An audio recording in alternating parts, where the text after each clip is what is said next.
Baik, Assalamualaikum warahmatullahi wabarakatuh. Saya Maulidia. Di sini saya akan menjelaskan materi pembelajaran saya yaitu tentang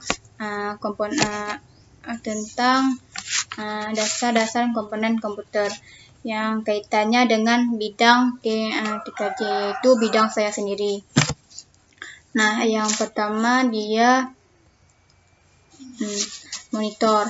Nah, ini bentuk gambar monitornya. Nah, monitor adalah alat yang berfungsi untuk menampilkan gambar yang diproses oleh komputer. Nah, jadi monitor ini dia digunakan untuk gambar yang ditampilkan. Alhasil pemrosesan datanya ataupun informasi dimasukkan, dan juga monitor ini memiliki berbagai ukuran layarnya, seperti bentuk televisi. Nah, seperti gambar di samping ini, dia monitornya berbentuk seperti TV. Nah, yang kedua adalah prosesor. Nah, ini gambar prosesornya. Nah, prosesor merupakan otak dari komputer yang berfungsi untuk memproses perintah-perintah yang dijalankan komputer. Jadi prosesor ini disebut dengan otak komputer. Mengapa demikian? Karena setiap proses input ataupun output yang selalu diproses oleh prosesor. Maka tidak heran jika semua prosesor ini adalah salah satu hardware yang sangat mudah panas.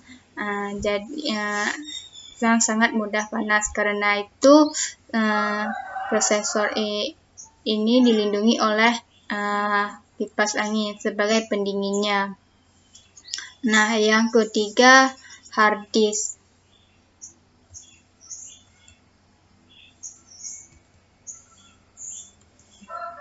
Nah, ini gambar hard disk.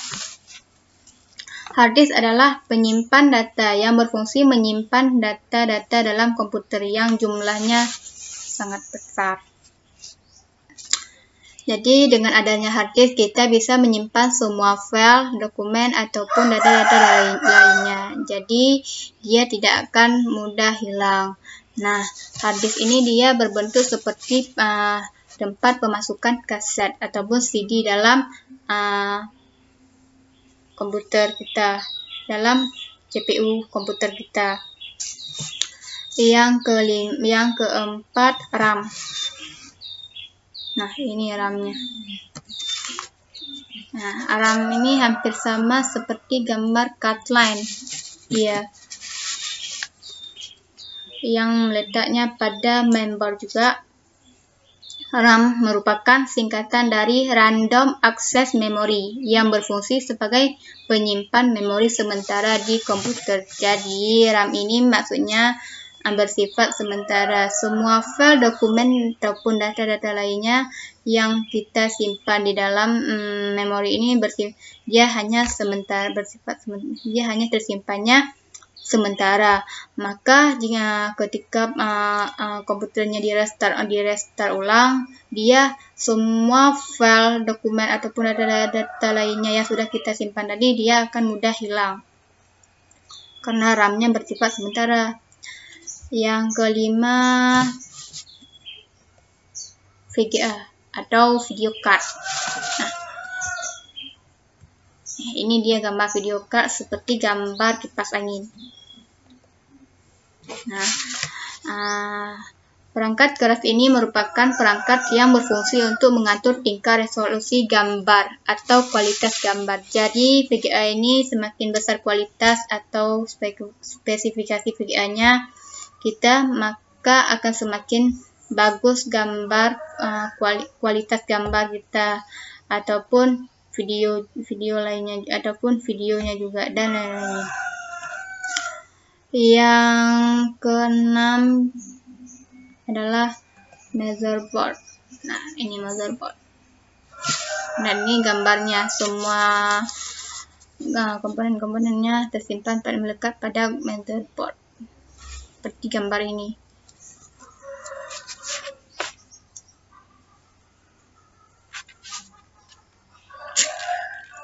Motherboard alias mainboard adalah papan yang berfungsi sebagai komponen utama penampung komponen-komponen sebelumnya.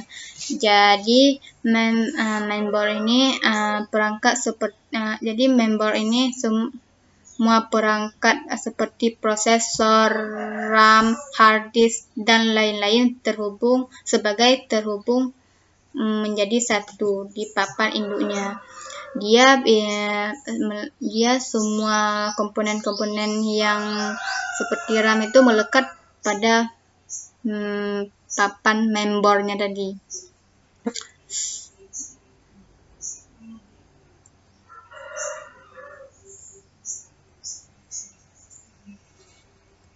Nah, yang ketujuh, power supply. Nah, ini power supply-nya seperti box, dia berbentuk kotak. Ini dalamnya penyimpan semua arus dia menampung semua arus listriknya, dan di dalamnya banyak kabel-kabelnya. Jadi power supply ini fungsinya sebagai pemasukan aliran listrik dari PLN ke komputer. Power supply biasanya bentuk kotak dengan banyaknya kabel tersambung di dalamnya. Nah, jadi power supply ini berfungsi untuk memberi daya listrik yang dapat berubah tegangannya dan juga dari AC menjadi CD.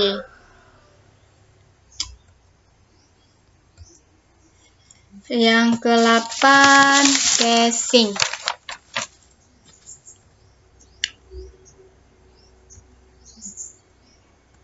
Nah, dia casing. Nah, seperti inilah bentuk kotak CPU-nya. Casing merupakan tempat komputer yang tersimpan. Casing biasanya bentuknya kotak dan besar. Nah, casing ini dia berfungsi untuk melindungi dan memberi nilai estetika, mengurangi kebisingan. Pendingin casing ini dibuat untuk melindungi semua komponen-komponen komputer yang ada dalam kotak besar tersebut. Seperti casing ini dia seperti pada motor. Dia seperti pada motor memakai bodinya untuk tidak menampilkan alat-alat yang seperti kabel-kabel yang ada di dalam kereta ataupun motor. Dia ditutup dengan menggunakan casing ini supaya bagus untuk dilihatnya. Nah, sekian dari materi saya. Hanya ini yang bisa saya sampaikan, lebih dan kurang saya mohon maaf. Assalamualaikum warahmatullahi wabarakatuh.